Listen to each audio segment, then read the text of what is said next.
Howdy everyone, Pocher here with an Age of Magic video, and in today's video we're doing the Hero Spotlight for Nefera, the Guardian of Order caster, the 6th hero to be released for the faction. We'll go over her stats, her abilities, and a little bit of a playthrough in a clan battle situation. I'm just going to give you a warning right now, this video is quite long. I do a lot of analysis on this hero and just talk about not only this hero, but the current state of the meta and how things could be looked at a little bit differently. But getting into her stats, her hit points come in just shy of 25 million, speed 240, armor is 253k, magic damage resistance is 1.9 million, basic damage is 2.6 million, magic critical hit chance is 61, that's pretty good. I don't think we've seen a character quite that high in a long time. Magic critical damage is 4.7 million, and the other stats are here. Feel free to stop, take whatever you want, use it how you see fit. The information is there for you. So let's jump into the arena and start talking about this hero. Jumping into the arena, we will start with Nefera's Canopic Jar. Pain of Oblivion. The Canopic Jar is not affected by healing, dot, or transformation effects. If all allies are dead, the Canopic Jar disintegrates. The Canopic Jar appears with an irremovable Soul Vessel buff. A Canopic Jar's HP cannot drop below 1 during 10 hits. When an allied Canopic Jar has less than 3 stacks of Soul Vessel remaining, it gains a shield equal to 100% of Nefera's maximum HP. When an allied Canopic Jar is about to be destroyed, it will explode, dealing damage to all enemies that ignore armor, defense, and shields. Awakening the Canopic Jar. Now, this is done through one of her skills. I believe it's her passive.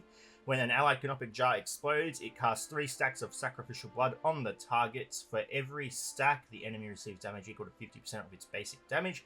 1 stack is added if the target uses a special ability. Upon reaching 10 stacks, damage is dealt and the stack reset to 1. Now, something that was added to the game that has been in the game for a long time, but it was never mentioned in series description. I know this is not a series video, but we'll touch on it anyway, is that when an enemy has Sacrificial Blood applied to them, which is normally done through Siri, every time that enemy uses a special ability, the Sacrificial Blood debuff will increase by 1. So I do believe it's added to her skill description now. It never was, and I honestly didn't find out about it until months and months after the release of series. So it's good they've added that as well. And I believe that this will add, or it is dependent on if Sacrificial Blood is already applied. If it is through Siri, I believe that this will just be added to Siri's Sacrificial Blood stack, and it will deal the same amount of damage through that. If it is applied through this before Siri's Sacrificial Blood is applied, then it will follow the rules of this awakening. So just keep that in mind. Alright, so let's jump into the Nefera's actual abilities. Nefera's first skill is Will of the Staff. Performs a ranged magic attack on the target. Another allied guardian will have a 60% chance to perform a basic attack on the same target. Increases the chance by 20% for each allied Canopic Jar. Awakening this increases the chance of another allied guardian to perform a basic attack on the target. Keep in mind the skill description is taking into effect the awakening stats, so that 60% is including the awakening. So going ahead and looking at the animation of the skill, we're going to go ahead and attack the Yuki, and we go through with the basic. There we go, nice little 3 million damage, and the support attack comes through from the Impus. Beautiful, beautiful, beautiful. So feedback, I had a lot of feedback for this hero, because I feel like a lot of the meta in today's game can kind of counter what Nefera is trying to achieve. So it would be nice to see. Now, I'm stating this without knowing what the melee damage it does. I don't know if there's going to be synergy between Nefera and the melee damager, but since we don't know the melee damager, we're just going to go off what we have. It would be really nice to see this have a 100% chance to gain a support attack, and then 20% increased damage off Canopic Jars. I think that would be really neat. Nefera really works with Canopic Jars, but the problem with Canopic Jars is they're very hard to control. It's not like you can summon Canopic Jars and then unsummon them. It's very much based off the enemy just eliminating your characters. And even though Canopic Jars are strong and they do support the Goo faction, it's still removing a character from the team. Your team still gets weakened when they go into their Canopic Jar. You don't have the full range of that character's abilities. So it would be really nice to see that this be a 100% support attack with 20% extra damage for Canopic Jars on the field. It would also be nice to see Siri be the character selected for the support attack. A lot of the offense from Goose comes from the Sacrificial Blood debuff. It is huge, the damage output. If you could run a damage meter in this game, I promise you, Ciri would be at the top every time with Sacrificial Blood. Guaranteed. Unless, you know, your Skara gets that one-off super duper HP percent hit with her second. But it is Ciri. Ciri's the one doing the carrying. So that would be neat. I think that would give a lot more valuable and a value and a lot more synergy between the damage output and characters of this team, specifically Ciri, because you are removing Skara from this team to use Nefera. It's the only way. Everyone else is too vital to the team. Up next, we have Nefera's Bonds of Death ability. Performs a ranged magic attack on one target and one other random enemy. Casts Bonds of Death on the targets, binding two heroes together. If successfully cast on one hero, the second part of the casting ignores any bans and restrictions except for the Veneer's absorption, which is really interesting. They had to add that in. When one target takes damage, the hero bound to them takes 100% of that damage. If the attack is against all enemies, both targets receive additional damage. You cannot cast bonds on more than 2 enemy heroes. Bonds can be recast and expire upon the hero's death. Awakening this ability, Bonds ignores Fortitude when cast. So let's go ahead and cast this ability. Look at the animation. So it is going to do the animation preemptively on the second target. So you will see who's bonded. So there we go. The Ash and the Yuki are bonded together. So very, very interesting. So again, a lot of feedback with this ability. Number one, I don't know why the Veneer have to be able to absorb this debuff. I know that their speciality is the absorption of buffs on the enemy and debuffs on their allies.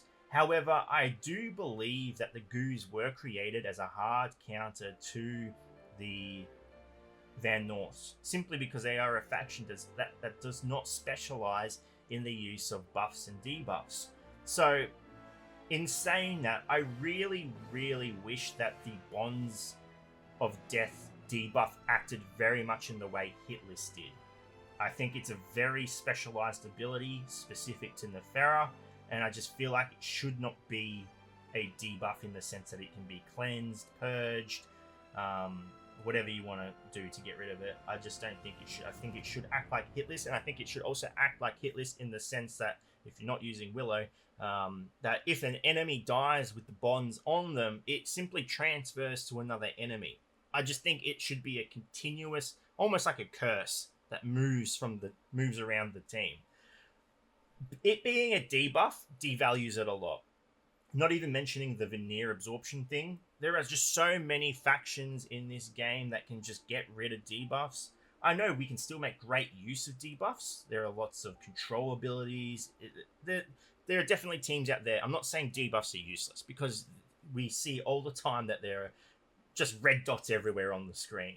But removing this just takes a lot away from it. And I just don't think it should act like a debuff, especially when the faction doesn't use buffs or debuffs typically. I think there's maybe 2-3 heroes that can apply one debuff or buff. For example, Ciri can apply the parry.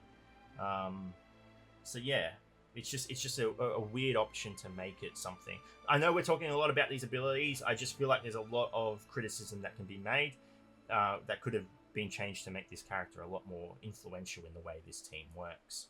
Up next, we have Explosive Might. Performs a ranged magic attack, distributing damage evenly across living enemies. Casts a shield on living allies and Canopic Jars equal to 100% of the damage dealt. Has a 100% chance to reduce the ability cooldowns of allied guardians by as many turns as there are allied Canopic Jars in the squad.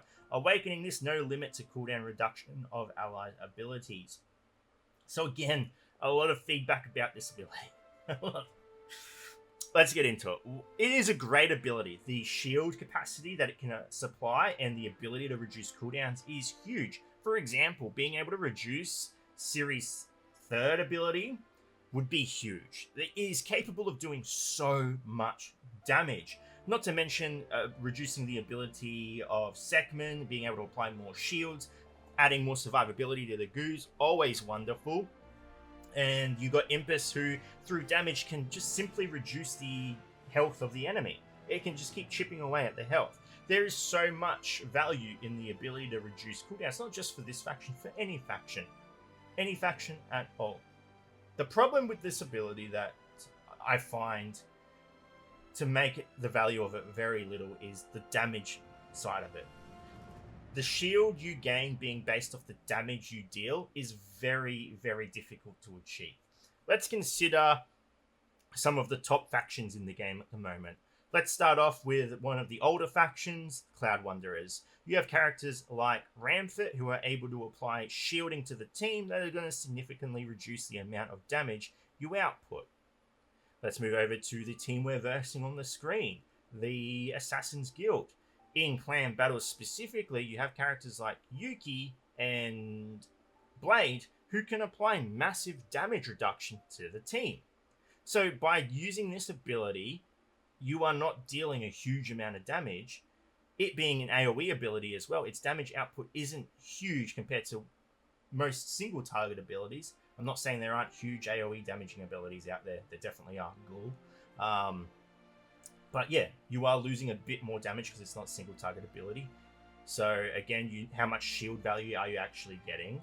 And then let's look at the latest squad to make it onto the scene.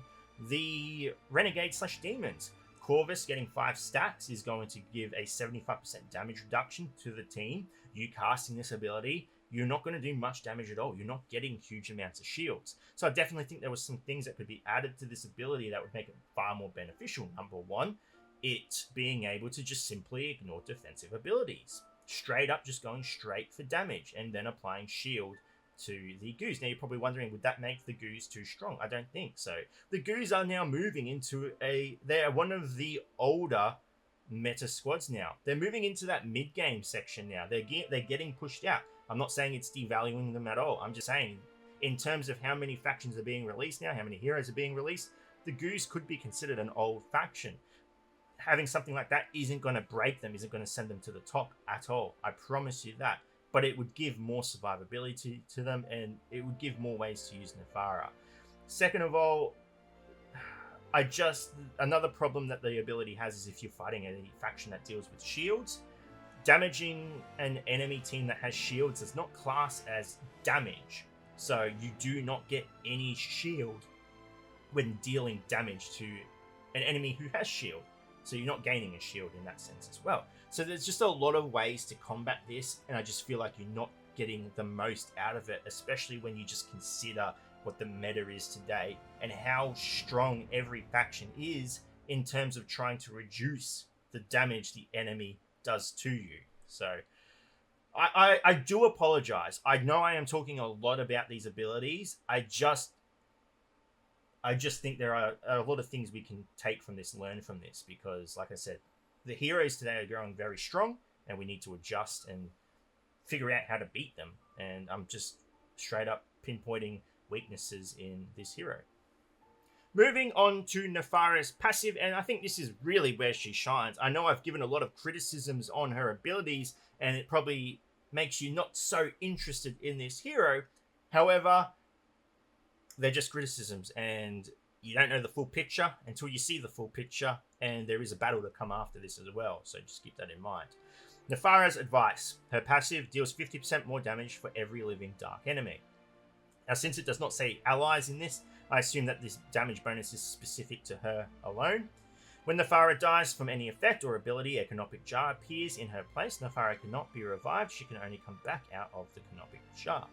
When an ally's HP drops below 30%, Nefera increases their initiative by 60% for every allied Canopic Jar. So having at least one Canopic Jar on the team is going to heavily influence the effectiveness of this hero. The only downside to this is it's very hard to control Canopic Jars. They're a very RNG thing. You have to essentially have a hero die for it to take effect. And I just don't know the state of your team when the Canopic Jars start to appear. And again, it really depends on who is put into a Canopic Jar. I would love to see a hero that can control Canopic Jars. Who revives, who dies, and so forth. Okay, now into the fun part. In clan battles, increases fortitude of allied light heroes by 40%. increases fortitude by an additional 5% for every allied Canopic Jar. So straight up, pretty decent protective capabilities against debuffs. Awesome. In clan battles, when Nefera's shield is damaged in defense, all light allies gain one effect that increases the damage of their next attack by 200%. Stacks up to 5. All stacks are removed when an ally deals damage. Awakening this ability at the start of battle, all allies receive a permanent buff that reduces the enemy's initiative removal efficiency by 85% for 3 turns. So, straight up, you just know that this hero is a defensive clan battles hero, which is not a bad thing. Let's go over why it's not a bad thing. Number one, she's not replacing Skara in raids. Your Skara, and I know a lot of people have invested in Skara, is still going to be optimal for your Nightmare raids. You are not replacing Skara with Nefera in raids. So if you've invested in them, or you were scared to invest in Skara because you were afraid of what Nefera might bring, or the melee damager, again, I don't know the melee damager, your Skara is currently safe. Really good. Personally, I am someone that has invested in Skara, and it's good to know that I'm not going to be not using her anymore. She is going to excel in, I believe, 3v3 and 5v5 clan, 6v6, sorry, not 5v5. 6v6 and 3v3 in clan battles. The reason for this is because in 3v3, I think there is a lot more chance to utilize this 200% damage buff. Having a 3v3 battle, there aren't a lot of heroes that can straight up just execute people. You'll lose a lot of team synergy by taking out 2 heroes. So I feel like, for example, if you're running a team like, I'm going to take out Omphis for this example, but if you're running a team like Nefera, Ciri, and Sekhmet, there's no way that Sekhmet is dying or Ciri is dying in the first turn. There is going to be damage coming out. They are going to get 200% damage increase buff, and that is going to be extremely dangerous in 3v3. In 6v6, the ability is not restricted to the Goo faction. It is simply light allies, and we can already picture one light allied team that could benefit from this hugely, that being the Arat Guardians, I think they're called, the one that's led by Ilios. There's even some Diana teams that are being created at the moment that are pretty good. As long as you can mostly build the team of light allies, you can have Dark on there, they're just not going to benefit from the buff. But you are going to see much more use out of this character, I think, in 6v6. Imagine, for example, a Librarian who is already so capable of taking out several heroes in 6v6. Imagine him with a nice little 200% damage buff on him. I cannot imagine what he is going to be capable of. It would require a lot of testing, finding out how to utilize this hero efficiently and effectively. But I definitely see value in all forms of combat and clan battles. In defense, 6v6, 3v3, and definitely 5v5. The battle we're going to do right now, after we talk about the passive, will be a 5v5 situation, and you'll just be able to see it. Having Nefera on defense completely changes your playstyle. You try to minimize your AoE abilities, you just cannot afford. You try to avoid Nefera at all costs because you just don't want that buff, that huge damage buff to be applied to a character like Ciri, who is just going to mince you, absolutely destroy you. Spoiler alert, we get destroyed anyway. Now, I just want to say as well, for the battle report video, that with careful playing, it is very possible to defeat the Goos with the same team I'm using. But one mistake could just simply end it for you. And that's the video I'm going to show you. So let's jump into the battle. We'll go over it, show you what's happening, and just how quickly things can go very wrong.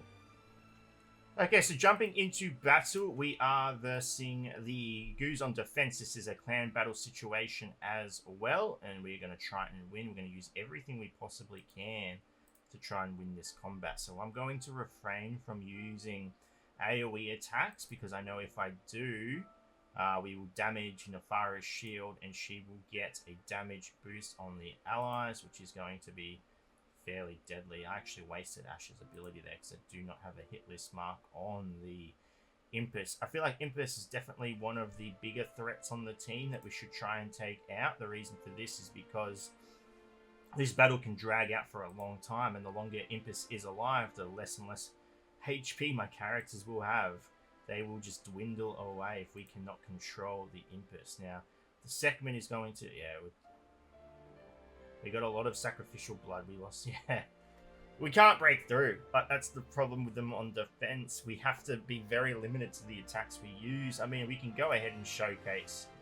We're going to get the stack up. And now, as you can see, the stack is going to definitely help the Impus as well, because the Impus, as you can see, is already whittling my character's HP down a lot. So, yeah, there we go. We got one jar, and we're going to be taken out. Okay, so yeah, there we go. There is the Goos on defense in clan battles.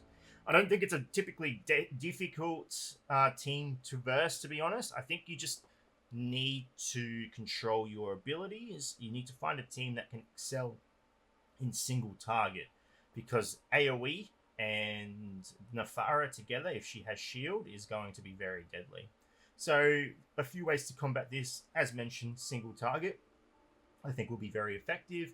Any light-based team, because Nefera does do extra damage to dark-based teams.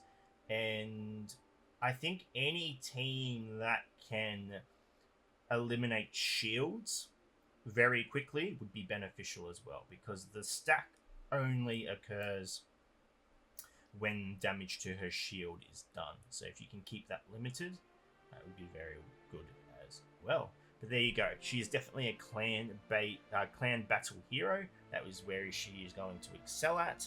And as mentioned, 3v3 and 6v6, I think she could potentially do very, very well.